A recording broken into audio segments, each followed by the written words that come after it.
All right, so that was the chaos that was to be witnessed in the Sri Lankan Parliament yesterday. We'll, of course, be tracking the developments very closely as yet another fresh no-confidence motion has been called in by the President there.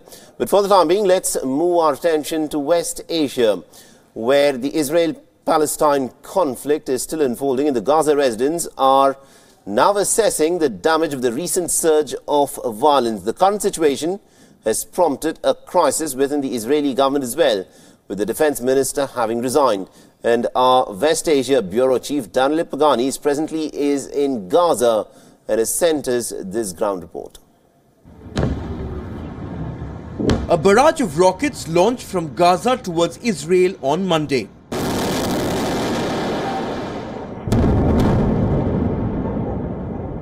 The attacks came hours after a botched Israeli operation in Gaza left a Hamas commander and an Israeli soldier dead. The attacks prompted retaliatory ground fire and airstrikes by the Israelis. At least 3 Palestinians in Gaza were killed. I'm currently inside Gaza City. Behind me, you can see a clear sign of the consequences of what happened on Tuesday night.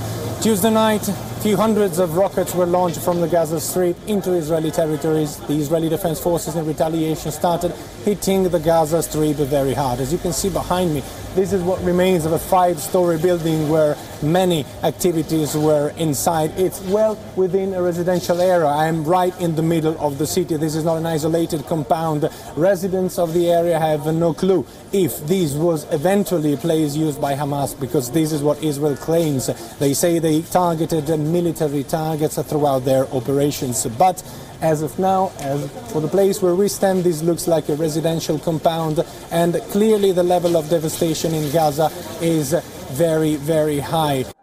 After the rocket fire and retaliation, Palestinian groups in the Gaza Strip claimed they have agreed to an Egyptian brokered ceasefire with Israel to end the violence between the two sides in years. A move that many say is the right call by the Israeli Prime Minister Benjamin Netanyahu, and that he prevented another Gaza war.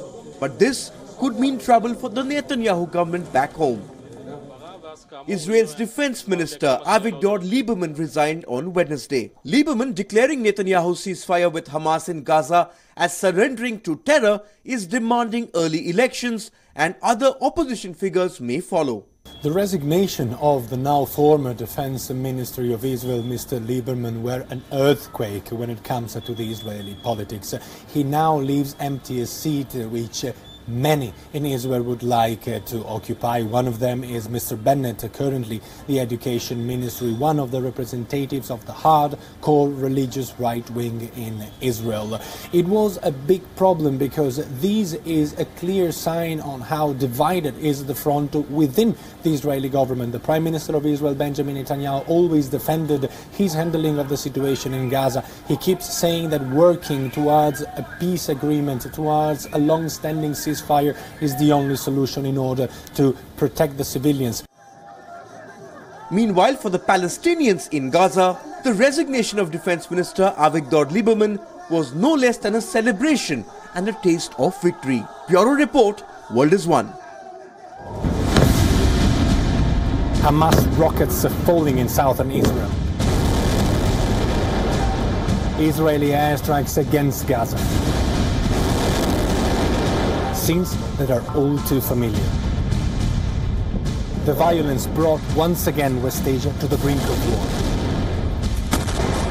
But now an uneasy calm prevails. Join me, Daniele Pagani, while I get you the latest from the ground. Only in Wion, World is One.